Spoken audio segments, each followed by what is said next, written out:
Jason, Hey, mate. happy the day is over. Yeah. How many holes did you play? 26. It wasn't too bad, but it's just you're waiting on every hole pretty much. So it's like you're just trying to. Well, we got 4 more players than what we usually do, so you're just kind of cramming in as much play as possible, and you add some wind into the mix, and then you add like the crowds out there, which are pretty healthy. So that is a good formula for a lot of slow play, unfortunately. But I mean, I'm glad I'm in the house, and I'm just going to go rest up. You said at Amex about getting everything back together again, and your swing changes and cementing those. With your result at Torrey and then your play through 36 so far, would you say that those are cementing pretty well? Not really. I mean, yes and no. I feel like some weeks, the body is, reacting perfectly to, what I'm trying to do in regards to changing that certain patterns in the golf swing. And then, there's just been pretty much like a learning curve in regards to change. It's really difficult to change a swing and compete out here. I'd love to, have a swing, like a Rahm or a Rory that, is tested over time and it's been successful. But, for me, I've had to make those changes because of my body. And unfortunately, I'm just through that. I'm going through the testing phase right now of trying to change that as I compete. And that can be difficult because, you wake up, some days is like absolutely good and perfect, and some days are just, first round to second round, it's just totally different. It's amazing, but I'm just grinding away, trying to do the best job I can. And while you're out there playing, Tiger announced he's playing next week. Is he? Yep. Get your reaction to that. That's great. I did not. That's awesome. That's actually really good news. So I'm actually really happy about that. So it's good that he's out. He can walk, and it's nice to be able to see that. So yeah, I'm excited to see him next week, and that's going to be fun. You've said in the past that you really sacrificed your body to get to world number 1. Yeah. Do you believe you can get back to world number 1 without sacrificing your body? Yes. I know. Yeah, I do. I just feel like that it'll be just from a different place getting back to number 1. You have to have that belief in you to be able to try and at least have that as a goal. And if it doesn't pan out, then it doesn't pan out. But like that's the goal in mind, is try and get back to number 1. I feel like if I can make the changes, because I know that like when I hit shots on the range, hit shots in practice rounds, and the changes are like slowly cementing in, I would say. But like, I mean, it's funny, like I see the shots and I know that I'm like, man, there was no chance it was going to go offline. And, if I can add that in with good putting, and I feel like I've started to putt really well over this last, few months. If I can get just some sort of consistency in like the changes of the swing and the ball flight and the trajectory, and I kind of know where things are going, and I putt well, and I'm hoping to be up there each and every week. And then if that happens, it's just a matter of time before you start kind of knocking on the door, and then you kind of get one and you get another one, and you go on from there. You've been saying that it's not quite there yet with your swing. You got to be encouraged then with the results being the way they are and the scores being the way they are.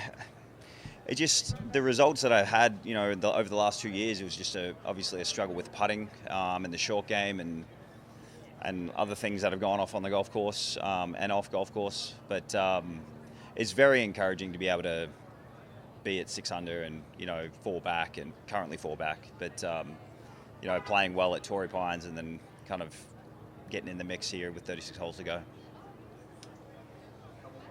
Jace, you had that electric hole out at Torrey Pines last year where it looked like you might actually win that one. And did you actually think maybe your return to the winner's circle was maybe happening on that time frame, and now you're sort of on a different time frame? I didn't feel like I was going to win that tournament even after I holed that shot.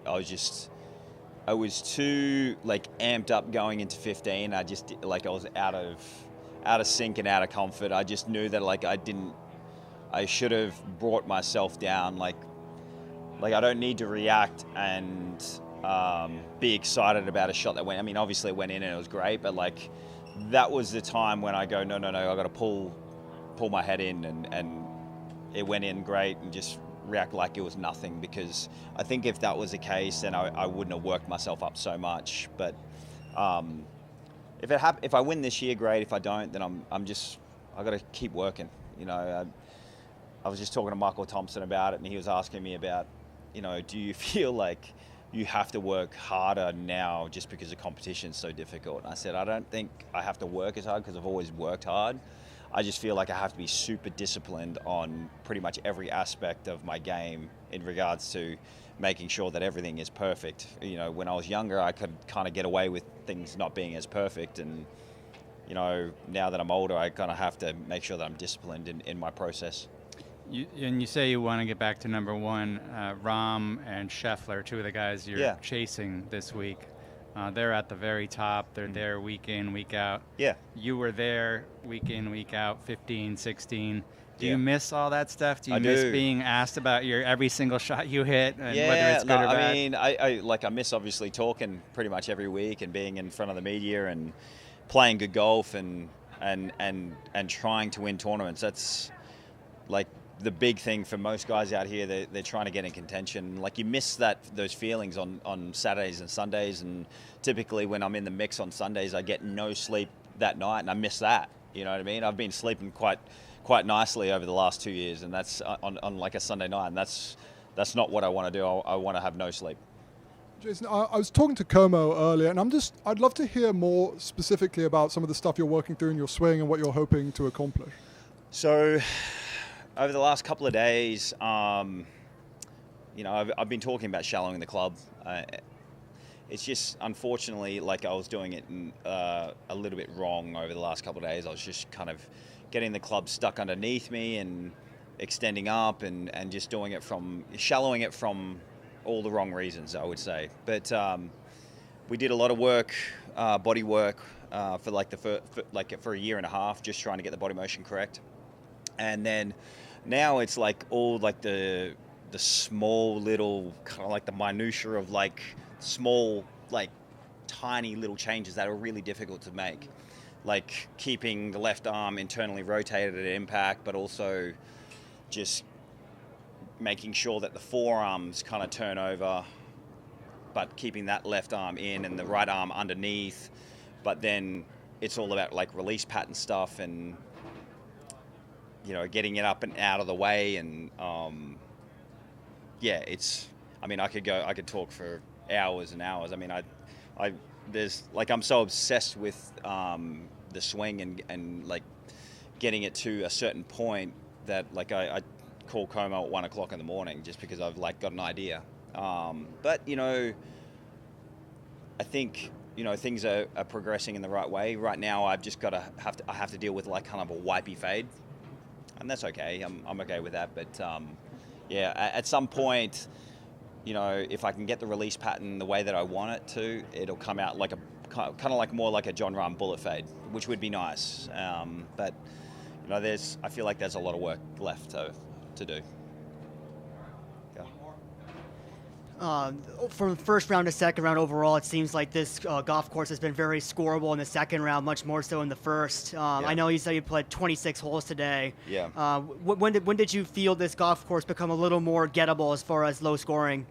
Well, I mean, the boys yesterday morning, they had a tough round of it. I mean, obviously there was, you know, a ton of wind, and we came in the afternoon, like later in the afternoon, it kind of died down, and you know, we got a little bit of wind this morning, but we had the better side of the draw, and I just think guys are starting to, the greens, I mean, the whole golf course is in perfect shape, so you know, the greens are in perfect shape, the guy, like pin location, I mean, it's just set up for like kind of gettable. I wouldn't say that it's like crazy like low scores out there, but it's set up for like the 4s and 5s. If you can kind of just chalk those up over the next 4 days, and you're going to be not too far away from winning the tournament.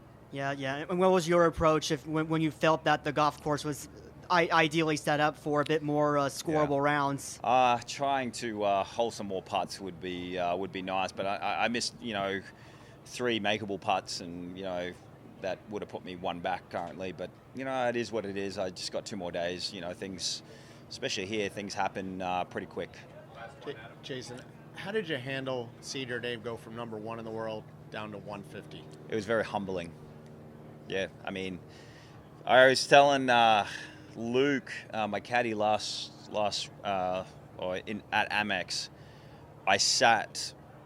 I got lost going out of the golf course because they had their concert on, and I got lost and I just sat on the side of the road looking at the mountains for like 30 minutes because it felt like no matter what I did, I was going in, I was just, turning the wrong way every single time. And, I was struggling with my body, struggling mentally, struggling with my mum passing, struggling with a lot of things. And I think finally, over the last, few months, I feel like things are finally like settled down where I can actually focus on golf and playing golf and really just trying to do the best job I can. And I mean, it's hard because like you go from being the best player in the world, everyone kind of knowing you and doing this, and then all of a sudden like you're kind of, you're just like scraping around trying to make cuts, and that can be a difficult process. And